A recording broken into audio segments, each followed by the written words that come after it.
రేపు ప్రధాని మోదీ మల్కాజ్గిరి పార్లమెంట్ పరిధిలో పర్యటించనున్నారు. మోదీ రోడ్ షో సందర్భంగా మిర్జాలగూడ నుంచి మల్కాజ్గిరి చౌరస్తా వరకు రోడ్డు ఇరువైపులా బందోబస్తును ఏర్పాటు చేస్తున్నారు అధికారులు. ఇప్పటికే కట్టుదిట్టమైన భద్రత కోసం భారీగా పోలీసులు మోహరించారు.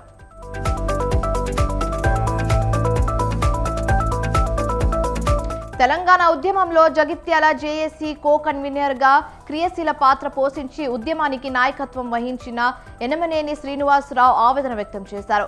ఉద్యమంలో ఆర్థికంగా నష్టపోయి అనారోగ్యానికి గురైన గత ప్రభుత్వం పట్టించుకోలేదన్నారు. కనీసం రేవంత్ రెడ్డి సర్కార్ అయినా తనను ఆదుకోవాలని ఓ వీడియో రిలీజ్ చేశారు. ఇది కాస్త సోషల్ మీడియాలో వైరల్ గా మారింది.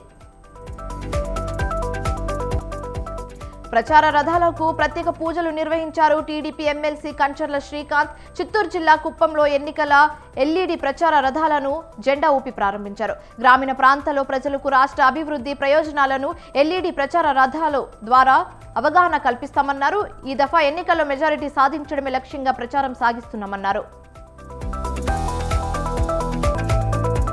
చిత్తూరు జిల్లా పుంగనూరు పట్టణం శాంతినగర్ సచివాలయంలో వాలంటీర్లు సచివాలయ సిబ్బంది చీరలు పంపిణీ చేశారు. ఓటర్లను పెట్టేందుకు చీరలు పంచుతున్నారంటూ స్థానికులు మండిపడ్డారు. ఎందుకు పంచుతున్నారని స్థానికులు అడగగా సచివాలయ సిబ్బంది పొంతలేని సమాధానం చెప్పారన్నారు.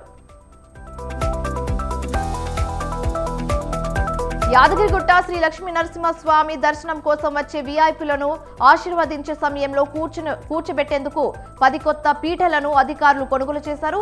ఈ పీఠలన్నీ సమాంతరంగా ఉండేలా చూసి మరి కొనుగోలు చేశారు. ఈ నెల 11న సీఎం రేవంత్ రెడ్డి దర్శనానికి వెళ్లిన సమయంలో డిప్యూటీ సీఎం భట్టి మంత్రి కొండ సురేఖను అవమానించారంటూ ప్రతిపక్షాలు ఆరోపించాయి.